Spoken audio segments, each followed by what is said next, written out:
করে। আমিও আমার জীবনে সবচেয়ে বেশি যেই হাদিস মানুষের শুনাইছি এর মধ্যে এটা। মাওলানা সাহেব এটা বলছি কিনা বলেন?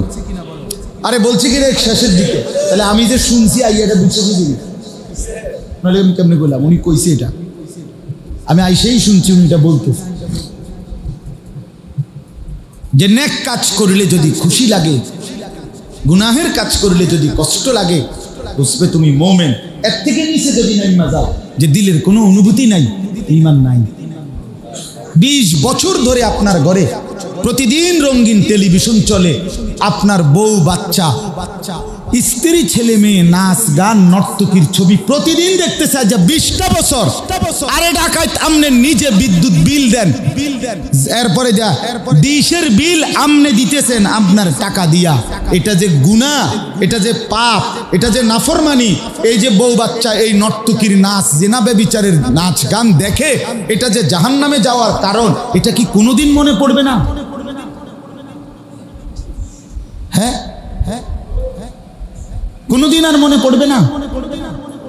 এটা সিদ্ধান্ত করে লাইছেন তাহলে আপনার জীবনের জন্য 30 বছর আর কোনোদিন সুদ ছাড়বেন না। এই ভাইয়া, যারা 5 ওয়াক্ত নামাজ পড়েন না, তাহলে আর কোনোদিন 5 ওয়াক্ত নামাজ পড়বেন না। খালাস। যার স্ত্রী আজকে 15 বছর বেপর্দা, তার জিজ্ঞাসা করেন বিবি তাহলে আর কোনোদিন পর্দা করবে না? সিদ্ধান্ত নিয়ে নিছ? হ্যাঁ, ছেলেটাকে জিজ্ঞেস করেন, কিরে বাপ এতদিন লাগাতার গুনাহের পরেও দিলটা নড়ে না, বিবেকের কোনো দংশন হয় না, নিজের ভিতরে কোনো লজ্জিত অনুভূতি জাগে না? আফসোস, তাহলে ঈমান আছে কোন? নবী তো বলছে কমপক্ষে এতটুকু যদি থাকে, নেক কাজ করলে ভাল লাগে, গুনার কাজ করলে কি লাগে? ব্যথা লাগে, তাইলে মুমিন। তাহলে এর থেকে নিচে নামবে তার ঈমান নেই, এর থেকে তো নিচে নামবে না। কি পরিমাণ মুসলমান ফজরের নামাজ পড়ে না বলে? এই যুবক কয়জন ফজরের নামাজ পড়ো না বলো? কতদিন ধরে পড়ো না ভাইয়া? রাসূলুল্লাহ সাল্লাল্লাহু আলাইহি ওয়াসাল্লাম স্পষ্ট বলছেন যে ফজরের নামাজ পড়ে না সে খবিস। খবিস, খবিস, খ বর্ষিকার বি তালিবার স, খবিস, খবিস কি বিষ? খবিস বেটা, খবিস বেটা, শুদ্ধ কথা কও। খবিস আবার শুদ্ধ কথা কও। কিন্তু কেমন আছেন আঙ্কেল? ভালো আছেন? ভালো আছেন? আপনি শুদ্ধ মারেন, আপনি তো খারাইয়া মুতেন। আপনি শুদ্ধ কথা কন কিতেন? আপনি তো মুত্তা ফানিলন না, আপনি অপদার্থ শুদ্ধ কন কিতেন? হ্যাঁ, আপনি খবিস, আপনি ভদ্র কিসের? আবার কি পড়ালেখা করছেন ঘোড়ার ঘাস? বলেন, চ্যালেঞ্জ করেন মিয়া, বুঝায় দেন কি পড়ালেখা করছেন। ছেলেরা বলো ভাইয়া কি পড়ালেখা করছো মিয়া? কিসের শিক্ষিত হলা যে রবকে চিনলা না? কি জ্ঞান আহরণ করিলা যে জ্ঞান তোমাকে মালিক চিনাইলো না, মনিব চিনাইলো? বলেন না, ইনসাফের কথা বলেন, বিচারের কথা কম। চেয়ারম্যান সাহেব আছে যেহেতু মেলোক, কথা বল, সুবিধা তো আছে তো রক না, মেলোক না।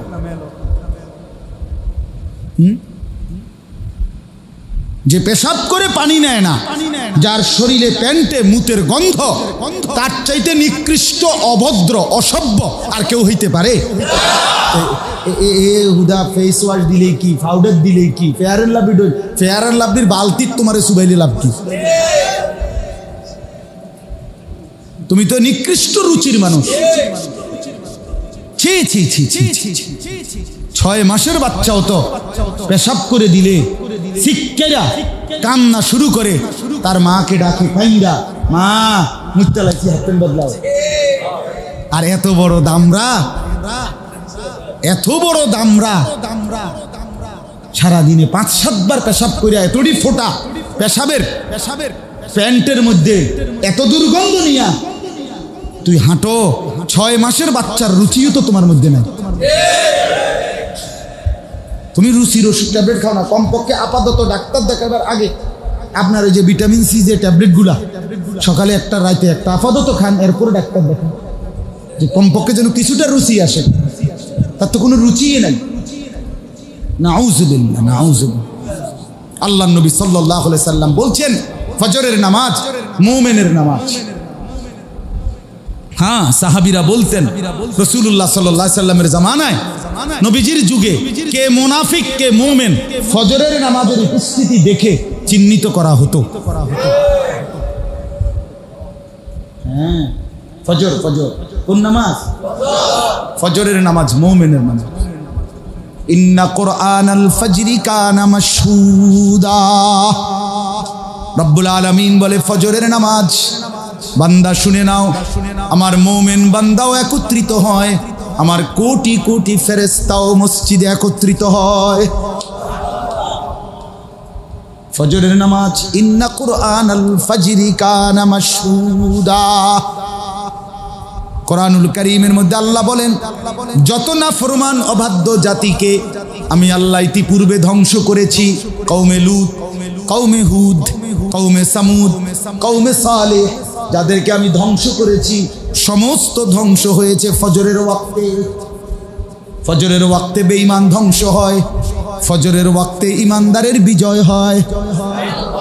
এজন্য ইমাম মাহদী এবং ঈসা আলাইহিস সালাম দাজ্জালের বিরুদ্ধে শেষ জামানায় চূড়ান্ত লড়াই শুরু করবে ফজরের নামাজের সালাম ফিরিয়ে। হ্যাঁ হ্যাঁ, এটা হাদিস। জন্য ফজরের মুসল্লি যারা মাহদীর সঙ্গী তারা, ফজরের মুসল্লি যারা দাজ্জালের বিরুদ্ধে লড়বে তারা, ফজরের মুসল্লি যারা শেষ জামানায় ঈমান রক্ষা করতে পারবে তারা। হ্যাঁ, আল্লাহ তৌফিক দান করে। নিয়ত করেন, সবাই নিয়ত করেন ইনশাআল্লাহ। কি ইনশাআল্লাহ? কোন নামাজ? আবার বলেন, আবার বলেন, আবার বলেন, জোরসে বলেন, জোর হলো না। সবাই মিলে ফজরের নামাজ, ফজরের নামাজ। জিন্দেগি সুন্দর হবে, আখলাক সুন্দর হবে, চেহারা সুন্দর হবে, জীবনে শৃঙ্খলা আসবে, সব কাজের নিয়মানুবর্তিতা আসবে। আপনি ফজরের নামাজ পড়েন, আপনার আমার দিলে বসা দরকার। এজন্য দয়া করে ইনশাআল্লাহ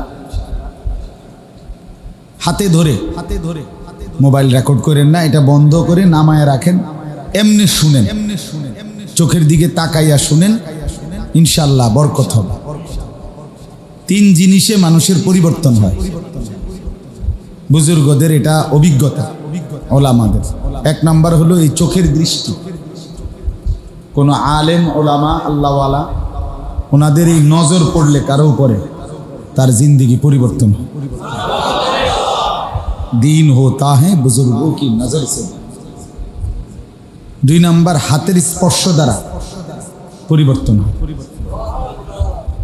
মাথায় হাত বুলায় দিছে, চেহারায় হাত বুলায় দিছে, মুছে দিছে, বিনিময়ে দেখা গেছে জিন্দেগি বদলায় গেছে। দাড়িবিহীন মানুষ দাড়িওয়ালা হয়ে গেছে।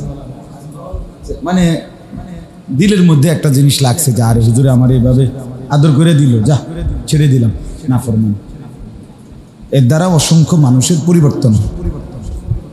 আরেকটা হলো হৃদয়ের উত্তাপ, মানে দিলের দরদ, দিলের ধারকান, অন্তরের নড়াচড়া। যে মানুষের ফিকির করে, মানুষের পরিবর্তনের আশা করে, এই যত আলেম ওলামা পীর বুজুর্গ মাশায়েখ, ওনাদের অন্তরের মধ্যে এরকম একটা আকাঙ্ক্ষা সারাক্ষণ থাকে যে আল্লাহর বান্দারা বদলে যায়, মানুষ আল্লাহমুখী হোক, এরকম একটা ফিকির থাকে দিল। এরকম কোনো দিলওয়ালার কাছে যদি কেউ বসে, সোহবত, সান্নিধ্য, সাহচর্য, সরাসরি বসা, এই দিলের এই ধরপড়, দিলের এই উত্তাপ, আল্লাহ পাকের মহব্বত মারেফাতের এই দিলের নড়াচড়া, এটা ওই ব্যক্তির দিলের মধ্যে ট্রান্সফার। এই জন্য 3 জিনিস, চোখের নজর, হাতের স্পর্শ আর সরাসরি সোহবত, মানে যার কারণে অন্তরের দিলের উত্তাপ, এর দ্বারা মানুষের পরিবর্তন।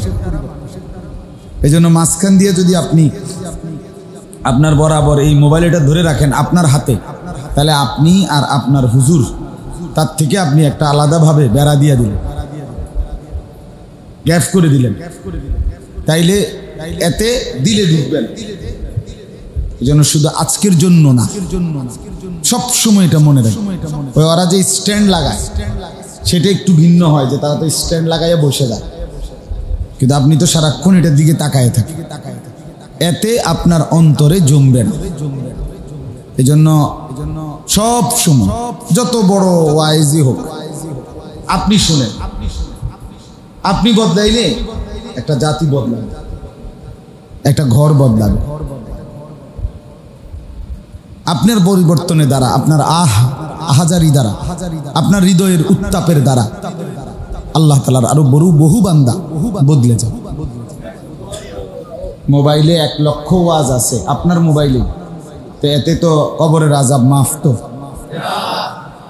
আপনার মনে করেন বাংলাদেশের 1000 হুজুরের সাথে আপনার একটা ছবি আছে, এতে করে আপনার কবরের আযাব মাফ। ফেরেশতার কাছে এই বড় মোবাইলটা জমা দিলেই তো আপনারে বেহেশতে পৌঁছাই দিবে। আসেন, আরে আপনার জন্যই তো অপেক্ষা করছিলাম। এই জন্য বাপ দয়া করে আন্তরিকতা নিয়ে, মনোযোগ দিয়ে, দিল দিয়ে আল্লাহর কথা শুনুন। যিনি বলুক, জুমার বয়ান, এরকম ইসলাহি মজলিসের বয়ান যখনই হয়, আপনি যদি মনোযোগ দিয়ে আন্তরিকতা নিয়ে চোখের দিকে তাকাইয়া শুনেন, ধীরে ধীরে শুনতে শুনতে শক্ত পাথর, তার মধ্যে ধারাবাহিক পানি পড়তে পড়তে বৃষ্টির ফোঁটা, পাথরও একসময় ছিদ্র হয়ে, পাথরও একসময় ছিদ্র। আপনার আমার দিল তো পাথর না, এটা একটা গোশতের টুকরা। আল্লাহ নবী সাল্লাল্লাহু আলাইহি ওয়াসাল্লাম বলছেন, মানুষের কলব, মানুষের অন্তর, এটা কি পাথর না? না, মুদগা। আলা ওয়া ইন্না ফিল জাসাদি মুদগা। নবী সাল্লাল্লাহু আলাইহি ওয়াসাল্লাম বলেন, দেহের মধ্যে একটা গোশতের টুকরা আছে ভিতরে, ইজা সালাহাত সালাহাল জাসাদু কুল্লু, ওইটা ঠিক হয়ে গেলে পুরা দেহ ঠিক। ওয়া ইজা ফাসাদাত ফাসাদাল জাসাদু কুল্লু, ওইটা নষ্ট হয়ে গেলে পুরা দেহ নষ্ট হয়ে যায়। আলা ওয়াহিয়াল কলব, শোনো, সেটাই হচ্ছে কলব। তাহলে কলব, অন্তর, দিল, এটা কি পাথর না গোশতের টুকরো? তাহলে পাথর যেখানে ধারাবাহিক বৃষ্টির ফোঁটা পড়লে ছিদ্র হয়, আপনার দিল ছিদ্র হবে না। আপনার দিলে ঢুকবে না কেন? আপনারটা তো পাথর না। বদলাবে ইনশাআল্লাহ। হতাশ হইতে না। কি হইতে নাই? হতাশ। মুমিনের জন্য হতাশা কুফর। আজকে এক মাদ্রাসায় আমি জোহরের আগে গেছি, ওনারা কমিটি, মাদ্রাসাটার অবস্থা একটু দুর্বল হয়ে গেছে, 41-40 বছরের পুরাতন মাদ্রাসা। তো কমিটির সদস্যরা আমার বলতে, হুজুর আমরা হতাশ, আমাদের আর কিছু করার নাই, মাদ্রাসা আমরা কি করবো আমি বুঝতেছি না, আপনারা আনছি, আপনারা যদি কুদুর পরামর্শ দেন, কুদুর শোনেন কি হয়েছে। তো আমি প্রথমেই বললাম যে আগে এই কথার সংশোধন, পরে যাও শুনবো পরে, আগে এই কথা বলেন যে আপনারা হতাশ, এই কথা উদ্রু করেন। মুমিনের জন্য, কোন মুসলমানের জন্য হতাশা কুফর, জানেন এটা? মুমিনের জন্য হতাশা কি বলেন সবাই? কোন মুসলমান কোন অবস্থা হতাশ হইতে পারে না। হতাশ হওয়া কুফরি। কোরআনুল কারীমের মধ্যে আছে, আল্লাহ তাআলা বলেন, ওমান ইয়াকনাতু মির রাহমাতি রাব্বিহি ইল্লা দাল্লুন। এই যে কোরআনের আল্লাহ তাআলা বলেন, আল্লাহর রহমত থেকে হতাশ হয়, নিরাশ হয় একমাত্র সে পথভ্রষ্ট গোমরাহ যে। তাহলে মুমিন কি হতে পারে? হতাশ হবে যে দাল্লুন, গায়রিল মাগদুবি আলাইহিম ওয়ালাদ দাল্লিন। এই যে ওয়ালাদ দাল্লিন, এই দাল্লিন যে বেঈমান, কাফের, পথভ্রষ্ট, সে হতাশ। আরো মজার উদাহরণ শুনেন, আমি ওনাগরও বলছি। ইয়াকুব আলাইহিস সালাম ছোট্টবেলায় ইউসুফকে হারায় ফেলছে। 10 ভাই মিলে ষড়যন্ত্র করে কূপে ফেলে দিছে। আপনারা জানেন, মানে আমি সংক্ষেপে বলতেছি মূল কথা। তো হারাইয়া যাওয়ার পরে 40 বছর একটানা, তাফসিরে স্পষ্ট আছে, তাফসিরে ইবনে কাসির, কোন বর্ণনায় আছে 80 বছর, তবে প্রসিদ্ধ মত হলো 40 বছর। 40 বছর পর্যন্ত একটানা ইয়াকুব আলাইহিস সালাম এই ইউসুফের জন্য আল্লাহর কাছে কাঁদছে, তার তালাশ কাঁদছে আল্লাহর। ওয়াবিয়াদ্দাত আইনাহু মিনাল হুজনি ফাহুয়া কাযীম, কোরআনে আছে কাঁদতে কাঁদতে, সূরা ইউসুফে আছে ইয়াকুবের 2 চোখ সাদা হয়ে গেছে, অন্ধ হয়ে গেছে। কিন্তু 40 বছর পরে মিশর এবং কেনান সহ অতদ অঞ্চলে দুর্ভিক্ষ লাগছে। কেনান হলো মানে ইয়াকুব আলাইহিস সালামের বাড়ি হলো ফিলিস্তিনে, এখন যেটা ফিলিস্তিন, এখানেই কেনান। তো ফিলিস্তিন আর মিশর কাছাকাছি, এই যে রাফা বর্ডার নিয়ে যে এখন সবচেয়ে বেশি তুলপাট ইসরায়েলিদের সাথে, এটা তো মিশরের সাথে বর্ডার। ফিলিস্তিনের সাথে গুরুত্বপূর্ণ বর্ডার হলো মিশরের বর্ডার। তো এই কেনান, তো এখানেও দুর্ভিক্ষ দেখা দিছে, মিশরেও। তো মিশর সবাই খবর পাইছে যে মিশরে অর্থমন্ত্রী যিনি, উনি এই দুর্ভিক্ষের কারণে সময়ে স্বল্প মূল্যে খাবার বিক্রি করে। চারদিক থেকে মানুষ অল্প অল্প টাকা দিয়ে দিয়া, স্বর্ণ মুদ্রা রৌপ্য মুদ্রা দিয়ে দিয়া খাবার আনতেছে। ইয়াকুব আলাইহিস সালামও ওনার এই 10 ছেলেকে ওই মিশরে খাবারের জন্য পাঠাচ্ছে। তো 3 বার মোট তারা খাবার কিনতে গেছে, 3 বারে। তো আমি যেটা বলতেছি, 3 বারে এই 40 বছর পরে 3 বারই ইয়াকুব আলাইহিস সালাম ওই 10 ছেলেকে যাওয়ার সময় বলছে, বাবা খাবারের জন্য তো যাচ্ছ মিশরে, কিন্তু আমার ছেলেটাকেও তালাশ করে। ইউসুফকে কি করো? তালাশ করে। তো প্রথমবার, দ্বিতীয়বার, তৃতীয়বারেও যখন বলছে, ছেলেরা রাগ হয়ে গেছে। আপনারে কইলাম আজ 40 বছর ধরে হুদা কামে কান্দেন, একটা কথা বুঝেন না, কিচ্ছু না। 40 বছর পর্যন্ত একটা ফলাফান বাচ্চা থাকে, কই আছে না আছে, কই হারাইছে, কইলাম বাগে খাইয়া লাইছে, আপনি আর ফরো আবার কন। এটা তো আপনার ওই সময় বললাম, তারপরও তো এই 2 বার খুঁজলাম আপনার কথা মতো, কই এক পাইলাম না, এখন আবার কইতেছেন, বুঝেন না? তৃতীয়বারে আবারও কি ইয়াকুব আলাইহিস সালাম বলছে, আমার ছেলেটাকে কি করো? তালাশ করো, খুঁজো। এই কোরআন শরীফে আছে, এর স্পষ্ট কোরআনের আয়াত, সূরা ইউসুফে আছে। এই তখন ইয়াকুব আলাইহিস সালাম বলছে, আবারও বলছে, দেখেন ছেলেদের, ইয়া বানি ইয়াযহাবু, হে আমার ছেলে, এই তৃতীয়বারের কথা, হে আমার সন্তানেরা যাও মিশরে, ওয়া তাহাসসাসু, সবাই মিলে আমার ছেলেটাকে তালাশ করো, ওয়ালা তাইআসু। তখন ইয়াকুব নবী বললেন, সন্তানরা আমার, 40 বছর পরেও আমি তোমাদেরকে বলছি, ওয়ালা তাইআসু, মোটেই নিরাশ হইও না, হতাশ হইও না। এরপরে বলেন, ইন্নাহু লা ইয়াইআসু মির রাউহিল্লাহি ইল্লাল কওমুল কাফিরুন। মনে রাখবা সন্তানরা, নিশ্চয়ই আল্লাহর রহমত থেকে নিরাশ হইতে পারে সে কাফের বেঈমান সম্প্রদায়। যে জিনিস এই তাহলে কি বোঝা গেল? হতাশ হওয়া এটা কি? কুফরি। এটা কাফেরের স্বভাব হইতে পারে, মুসলমানের হইতে পারে। এবার তৃতীয়বারে ঠিকই, মানে এটা দরকার নাই এখন আমার কথা বোঝানোর জন্য, তারপরে বলতেছি। তৃতীয়বারে ছেলেরা 10 জন যখন খাবার কিনতে গেছে, এইবার সরকার কর্তৃক নির্ধারিত যে স্বল্প মূল্য, ওই ট্রাকে করে দেয়, যে সরকারি যে টায়া দেয় না আপনার স্বল্প মূল্যে, ট্রাকের মধ্যে দাঁড় করে করে দেয় না, মানুষের সিরিয়াল ধরে নেয়, পিসিবি বলে এটা না। তো এখন এই সরকার কর্তৃক নির্ধারিত যে স্বল্প মূল্য, এই তৃতীয়বারে এই 10 ভাইয়ের কাছে এটাও নাই, এই টাকাটাও আর নাই, এবার আছে একবারে অল্প। ওই অথচ খাবার দরকার ধরেন 100 মণ, 100 মণ খাবারের দাম যদি 10,000 টাকাও হয়, ওনাদের কাছে আর 5-6 হাজার টাকা আছে। এত অভাবে পড়ে গেছে 10 ভাই। তৃতীয়বারে আইসা খাবার চাইছে 100 মণ, কথার কথা, টাকা দিছে 6,000 ধরেন, তা আরো লাগবে কত? তো এইবার এই টাকাটা কোত্থেকে আসবে?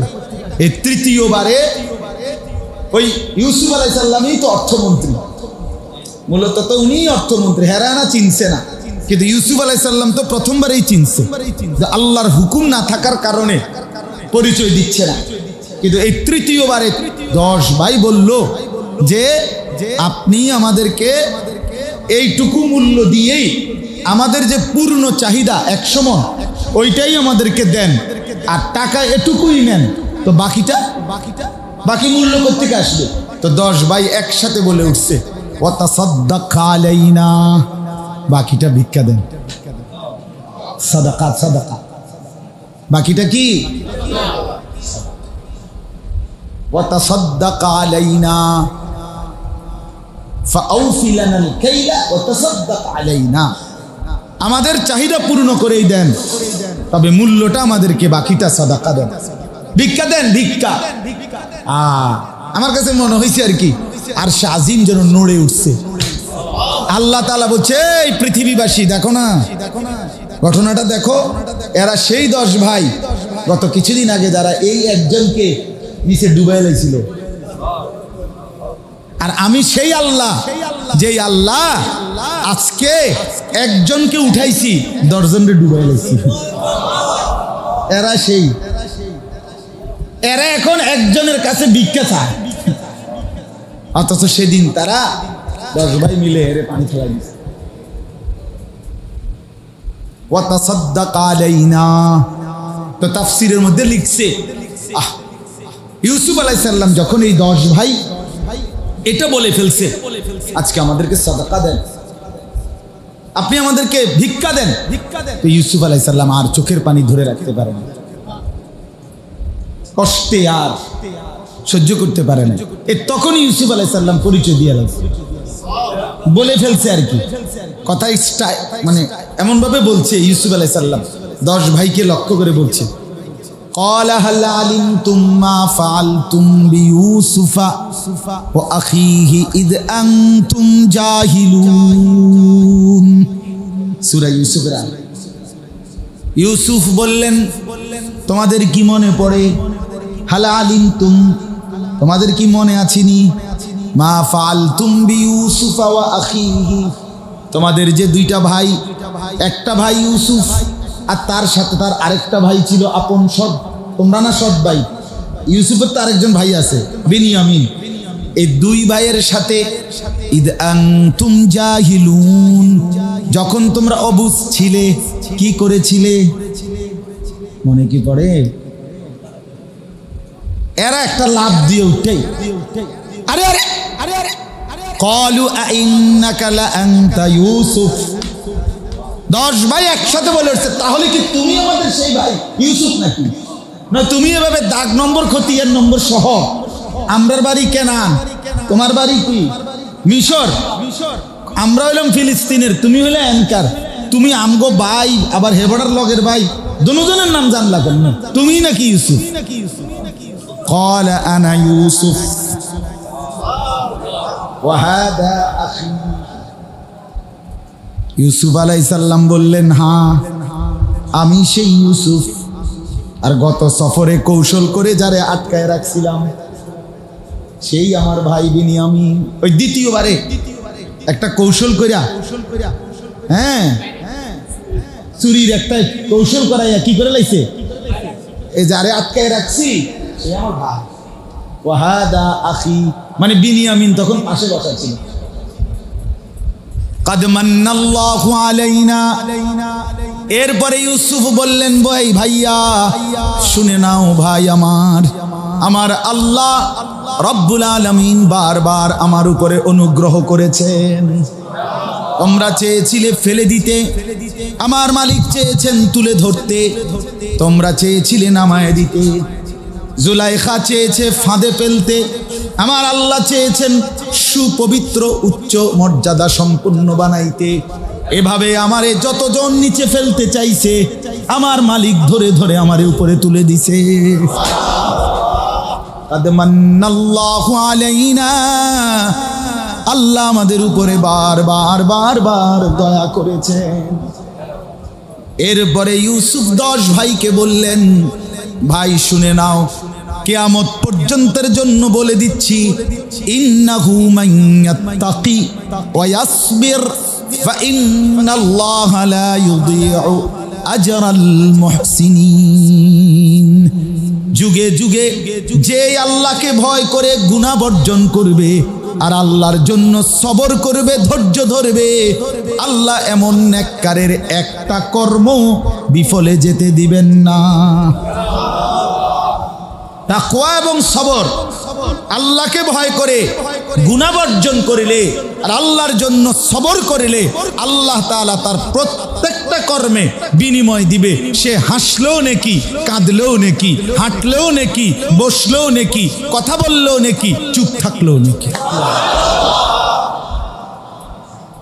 ইন্নাল্লাহা লা ইউযীউ আজরাল মুহসিনিন। মুহসিনিনের কিছুই আল্লাহ বিফলে যেতে দেন না। হ্যাঁ, এই যে একটা ভাই উদাহরণ না। আচ্ছা, মজার কথা হইল কোরবানির কথা আপনারা শুনতে চাইছেন না, তো এখানেও ভাইয়ের উদাহরণ। এখানেও ভাই কইছে আরেক বাইরে, ভাইও মারে লইবা না, মেরে ফেলো, সমস্যা নেই, বাকি শুনে নাও। ওয়াতলু আলাইহিম নাবা আবনাই আদম বিল হক। আল্লাহ বলেন, বন্ধু আমার, নবী আমার, আদমের 2 সন্তানের, তারা 2 ভাইয়ের ঘটনাটা সত্য সত্য পৃথিবীবাসীকে শুনান।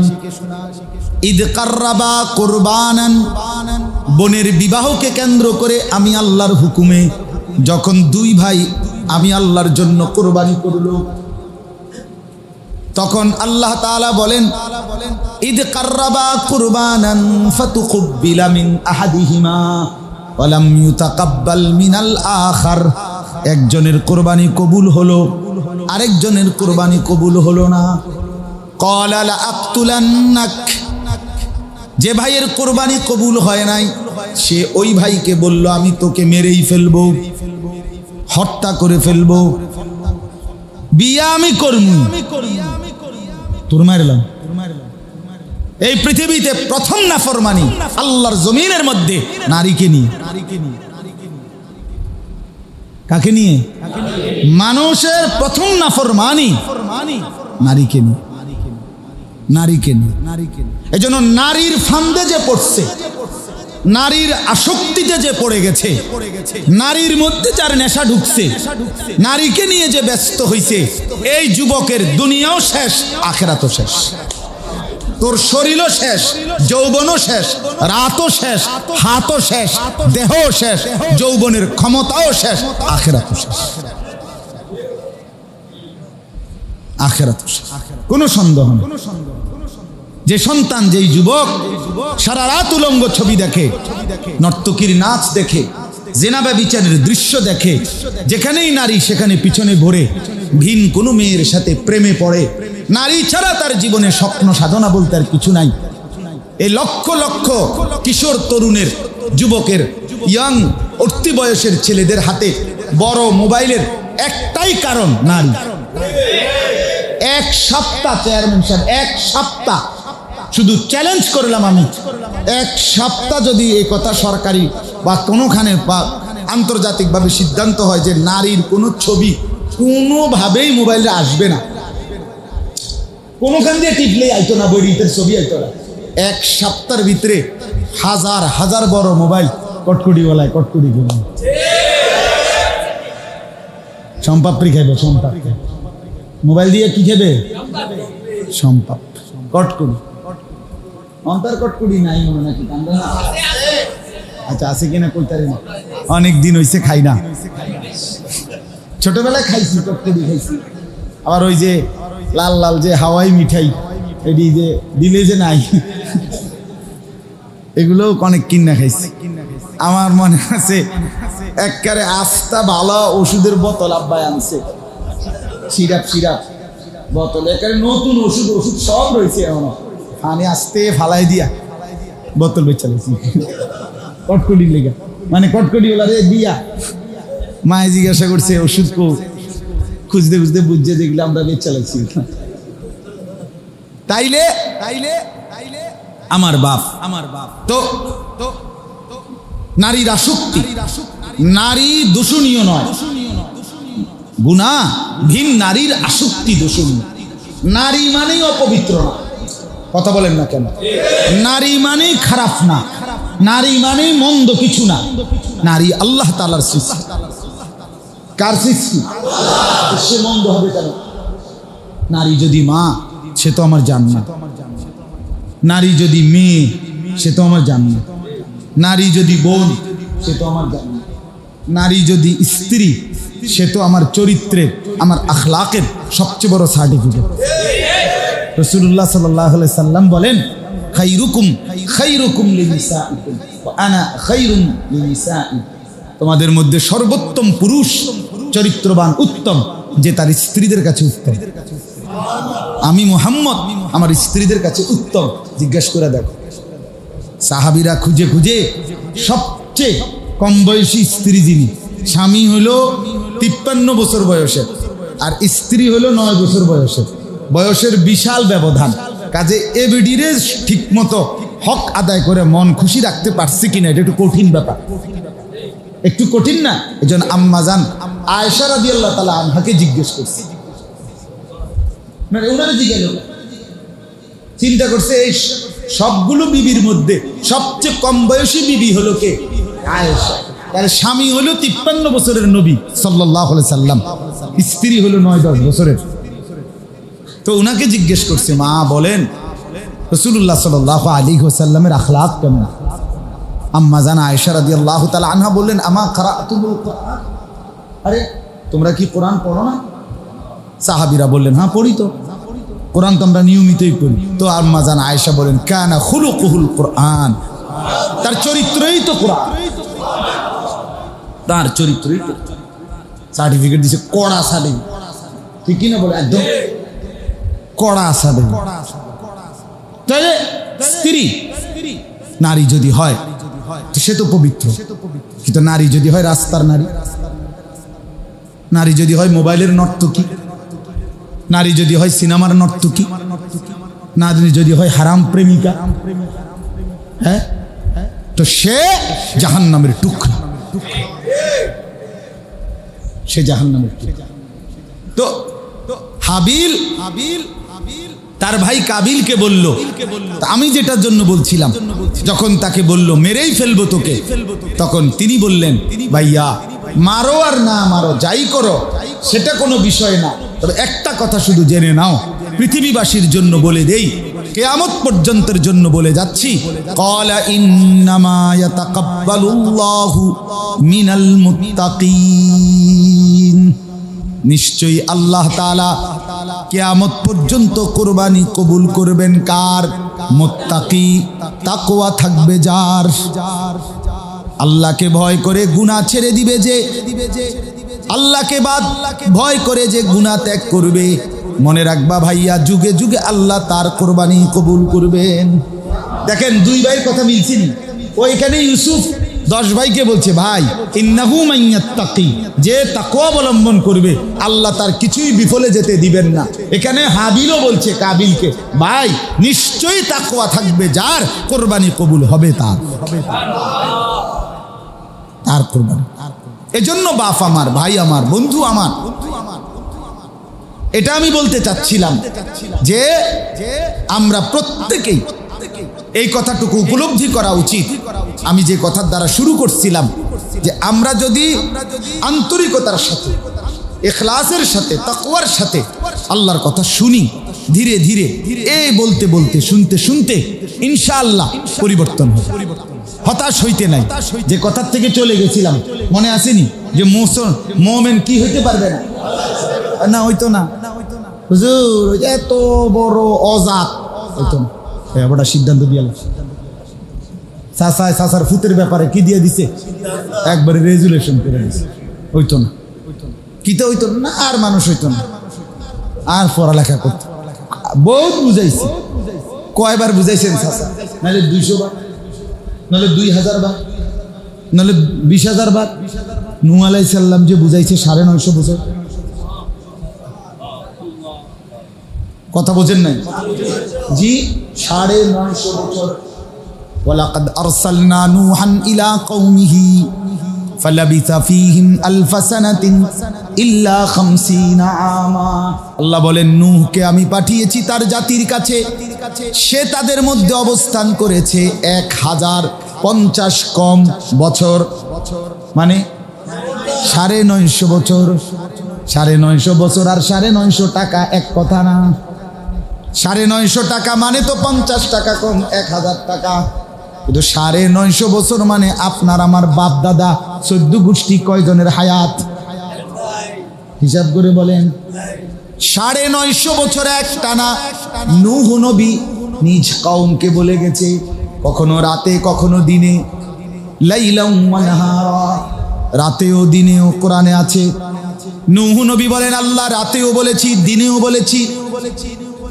আল্লাহকে নূহ নবী বলছেন, ওয়া ইন্নী দাউতুহুম জিহারা, আল্লাহ প্রকাশ্যে ঘুরতে ঘুরতে বলছি, আসরারতু লাহুম গোপনে গোপনে বলছি, আলানতু লাহুম ঘোষণা দিয়ে দিয়ে বলছি, একজন একজন করে বলছি, 10 জন 10 জন করে বলছি। যতভাবে সম্ভব মাওলা আপনার কথা আমি বলতেই থাকছি। 950 বছর বলার পরেও যেদিন নৌকা ছেড়ে দিবে, তুফানের পানি উঠে গেছে, পানি দেখা যায় ওয়াফারাত তান্নুর, চুলার ভিতর থেকে পানি বের হয়ে গেছে। নূহ নবী বুঝছে আল্লাহর তুফান শুরু হয়ে গেছে, নৌকাটার মধ্যে উঠবে, ছেড়ে দিবে। এই মুহূর্তেও 950 বছর পরেও নূহ নবী নিজ ছেলেকে শেষ মুহূর্তেও আবার ডাক দিছে, ইয়া বুনাইয়ার কাম মানা। কোরআনের আয়াত।